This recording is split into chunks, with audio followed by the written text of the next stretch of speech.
Hey, Dowell. Heard a lot about Missouri's offensive stars going into this week. What have you seen from their defense? Yeah, I mean, it's extremely well coached team. Starting with Coach Drinkwitz does a great job on both sides of the ball and has for a long time. Good recruiter.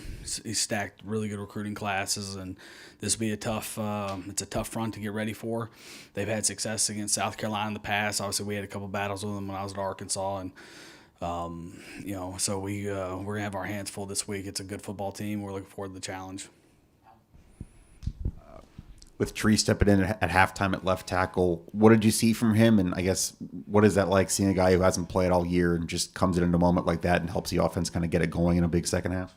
Yeah, he played for us last year. I think he's starting against Georgia and played really well against those guys last year. So he's a guy that has some experience. And, as we're finding out with all these young kids, the only way to improve is to go out there and get experience. So he went out there and did his job just like he did last year for us against Georgia. And he's been in the program. He's had a couple off seasons now. So with him out there, we expect him to go out there and play well and perform to the best of his abilities.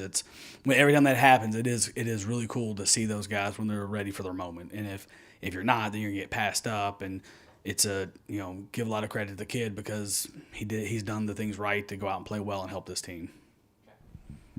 Hey, Dal, it seems like you guys have been able to run the football a lot better lately. What do you feel like you would attribute to that success you guys have had in the run game? Well, I would say that we've run the ball the way we've needed to the last 2 or 3 weeks to win some games, and it's not just the offensive line. Obviously, they're doing a really good job. It's the wide receivers blocking. It's Rocket being healthy. It's Lenore's doing his part in the QB run game. It's everyone. It takes 11 guys to gain 4 yards on a run. I always joke with the offense. I'm like, that's what's hard about playing consistent offensive football. It takes 11 guys to get 4 yards. It takes one jerk on defense to make a tackle and blow up a play and get a TFL. But but it goes back to, and I think someone showed me the clip of Simon talking after the game. But it does come back to practice. And you're still the guys are starting to pay attention when they start like quoting what you guys keep preaching, and it's the way we practice. And it's a bunch of young guys that are playing together for the first time, a lot of new faces that are starting to gel and come together and starting to know what the expectations are, to know what it's supposed to look like, to get to play together and see the game through one set of eyes. Not just the offensive line, but the quarterback, the tight ends, the running backs. Because Josh Simon, Mike Smith, and Brady are a big part of that as well as running the football. Did you hear how Simon described how open he was the other night? I didn't. I just saw the one part about talking about practice. Oh, I think okay. Dante or some of those guys showed it to me. What did he say? I don't know if I can repeat it. He didn't curse, did he? No. He said he was running butt naked open. That's Josh. Now you guys got a little glimpse of what we deal with. Yeah. No, these last few games with him and Lenore in the postgame, he's been really funny. Yeah, I'm going to have to – I try to stay away from that's why I'm nice to you guys because I don't really pay attention to what you guys say. I try to stay away from it, but with those two together, I might have to start, like, watching the highlights on Twitter or something. Yeah, no, it's pretty good. Yeah, those two fun kids.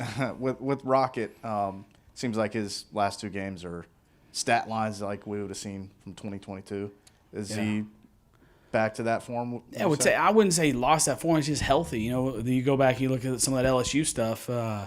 Was a good first half of football with him and Lenore's healthy together out there, and just him. The bye week helped, and just getting him back healthy. And like Big Back's good in November. Like that was who he was in Arkansas in 21 and 22. Like we rode him to 9 wins and a victory over Texas and beat Penn State in the Outback Bowl. And we rode the Big Back and. These guys that play, the more carries he has, the longer he plays, he becomes stronger, and he's hard to tackle. So in November, he's gonna be big for us. He's gonna be huge. He's been huge the last 2 weeks, and we need his best game this week because he's a good player and he's big and he's physical. And everyone says like, man, I get asked a question a lot about like toughness and like it feels like a different group. Well, you talk about the 2 guys you just talked about in the interview, Josh Simon breaking tackles. Rocket is a tough guy. He breaks tackles. He's physical. And then you add Lenore's game into breaking tackles and how he's done. Like the physicality of the offense really runs through those 3 people. And you throw Torselli in there. You got guys that play the right way and compete hard. So Rocket's a big part of the added toughness, how we've gotten better in the run game. And we're going to need his best this week. We're playing a really good defense. You talked after the bye week that those 10 days were about trying to figure out what you guys do well. I there were only like 4 wide receivers that played 2 weeks ago. I think only 4 or 5 that played last week. Is that part of what you were talking about? Just kind of consolidating and figuring out what wide receivers are, you trust and putting them out there more? Yeah, when we trust them all. They all have individual strengths and weaknesses, and it's really they choose the depth chart on how they practice, and it's coming down like the standard of like, hey, when you got to play smart, clean football in November, it's really in November like you want to be a kick-ass football team, you got to figure out ways not to kick your own ass. And sorry for my language on that one, but like. Those guys set the depth chart and how they practice. And there's also becomes a standard of practice matters, and the way you practice will be rewarded. And if you don't play to that standard, you don't practice that standard, then reps get taken. The best coach, the most powerful tool that we have as a coach is the bench and competition. So you keep bringing in players, and they keep competing, and like whoever practices the best or has got the hot hands is going to play. Not trying to rain on Josh Simon's parade here, but week 2, Mazeo Bennett described himself as butt naked open as well. So I don't know if he watches Mazeo's press conferences, but maybe this is a theme that I don't know about that I need to get to the bottom to. Yeah, something like that. Regardless, unrelated. What's just the biggest kind of area of growth that you've seen Lenoris have, either this season or the last couple weeks, and where do you want to see him continue to grow in the next 3 games? Yeah, he was a guy, and I've said it in front of you guys a million times since I knew the expectations, what they were coming this season for the kid from the outside. It doesn't happen like that. You got to play, and the only way to get better is to play. So for him, he needed to go out there and play, and each week he plays, he gets better because he's smart. A smart player can correct his mistakes. The smart player doesn't make the same mistakes twice. He doesn't have a big Rolodex of plays and so you don't have a lot to recall. Like Coach and Spence, like he'd be like, hey, Iowa State did this to us 2 years ago, da-da-da-da-da. Well, Lenoris is banking reps every day, every play at practice. What makes it work for him is he's so mature for his age. Like a lot of they're kids. He's a redshirt freshman. He shouldn't be playing. He shouldn't be. So for him is like filing those reps away and banking reps and not making the same mistake twice. He's done a really good job to this point, and I expect him to be playing the way he is. And I couldn't be more proud of him for being where he's at, but he's just getting started. And we knew that. We knew we had a really talented player that needed some time to grow and to succeed and deal with adversity and deal with prosperity and all those things, and be able to say, hey, like now all of a sudden I'm getting some pats on the back like when I was the backup last year, because everyone loves the backup quarterback.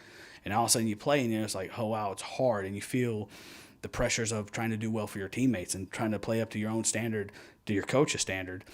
So Lenoris is right where he needs to be, and that's keep getting better, staying focused at the task at hand on this game. And the only thing we want to see from him is like you're judged as a quarterback on how many times can you get the team in the end zone. And there's been some Superman plays, and people call him Houdini. About people like, hey, how's Houdini? All this other stuff. He's got to keep taking care of the ball, making good decisions, and know when the journey's over, and do all those things that we talked about when it wasn't the most pretty thing in the world, and we were struggling to get through some of these hard times. But you don't get through things; you grow through them, and he had to grow through these things, and so that's why I'm proud of him. Nick Carver's played a lot here recently and had a few big catches in that game against Vanderbilt. How would you evaluate his recent performances and how he's kind of continued to progress here? Yeah, I love the way he practices. That's why he's playing more. I think that's where he's starting to, you're talking about a guy now that, talking about expectations again from the outside part, not from us. They played defensive end and tight end in high school, and we're trying to train him to be a wide receiver. And last year he got thrown in the fire and got to, learn through just trial and error, get out there and go play. He's now starting to figure out some of the intricacies of playing wide receiver. And it's not just, hey, go out there and run fast and you're bigger and faster and stronger than everyone. It's how do I drop my weight? How do I get in and out of these cuts? There's 4 or 5 different break points that you have to have. So for him practicing the right way and showing improvement builds confidence in the coaching staff, Coach Furry, myself, but the quarterbacks more importantly. So now when the quarterback starts to trust you, we can play you more because there's certain progressions where the ball's going to go to you. And if the quarterback doesn't believe that you're going to be where you're supposed to be when you're supposed to be there, it's hard for us to put you out there. So it goes back to the earlier comment about practice. He's practiced the right way. He's learning how to run fast all the time. His ball skills are improving. So I'm happy where he's at. He's still got a lot of work to do, but he is progressing the way that we hope he would. you talked about the offensive guys finally gelling and coming together, which I assume you'd probably want to say before like November. Is when you look back, is there something you would change, or is it, hey, the growing pains of a young team, and thank goodness they figured it out? You got to play. Got to play. We don't get preseason games.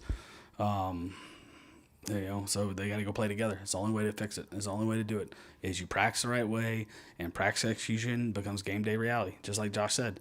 And so for us, it was easy for us to stay process oriented because everyone else wants to look at stat lines and scores and all that other crap. Like I learned this from Matt Hassel back in 2011. He just came from Seattle. He said you gotta win as you build. You gotta win as you build. Sometimes you gotta find an ugly way to squeak a win out against a good team on the road in the SEC. And that, to this point, to make us relevant in November, that's what we've been able to do. And that's the only thing that matters. We're not in the style points. We're in the wins. So we've been able to do that. And then it kind of started, we kind of started figuring out LSU in the first half, and we couldn't close the game out. And you go to Alabama and go play a really, really freaking talented team, and you see how they're just getting better every week, too. And Kane Womack's such a good defensive coach. But we kind of figured out in that we had some moments of like, hey, wow, we could be pretty good. Then we go to Oklahoma, and we had the Ole Miss game, and didn't play the way we need to, and you go to Oklahoma and you win a game on the road versus a really good defense that continues to play well defensively, and you just find a way to win. And then all of a sudden, like, as you start to build confidence, as you start to find ways to win, you start to build confidence, and that's what we've been able to do the last 2 weeks. Now, all that doesn't mean anything if we don't play well this week. We got a huge task and a good defense that's got a really good record. So the message last week was like, hey, great win against Texas A&M, guys, but none of it matters if you don't beat Vanderbilt. And the same message this week, like, you guys are getting better, and we're getting better, and that's the most important thing is control what you can control and get better, but it's another huge SEC game. So we got to go do it again. Just to go back on the question about Nick Harbor and the progress that he's obviously made, do you worry that that progress he'll lose some of that progress because he's going to go to track at some point in the spring, and you won't have him for that full time to continue that development, or is there obviously you got some kind of plan in place to try to take him to that next level? Yes, sir. I understand the question. I'm gonna go biblical right here, where there's enough worries for tomorrow.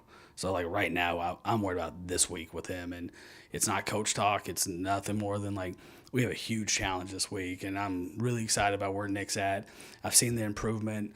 The only way to get better at football is to be around football and do it. And I think he knows that, and I think he sees that, and I think he's built his own confidence by, you guys have heard me say this before, like the only way you get better and the only way to have confidence, it comes from demonstrated ability. You got to do it at practice. You got to go do it on the game. I think he sees his improvement. I think he's very serious about football. I think he had a good practice today, and only thing I'm worried about is making sure he practices well tomorrow in the red zone and being ready to play on Saturday. We'll talk about the track stuff at the end of the season. I appreciate the question. I understand the question. It's a good question. Thanks, Coach. Appreciate you guys.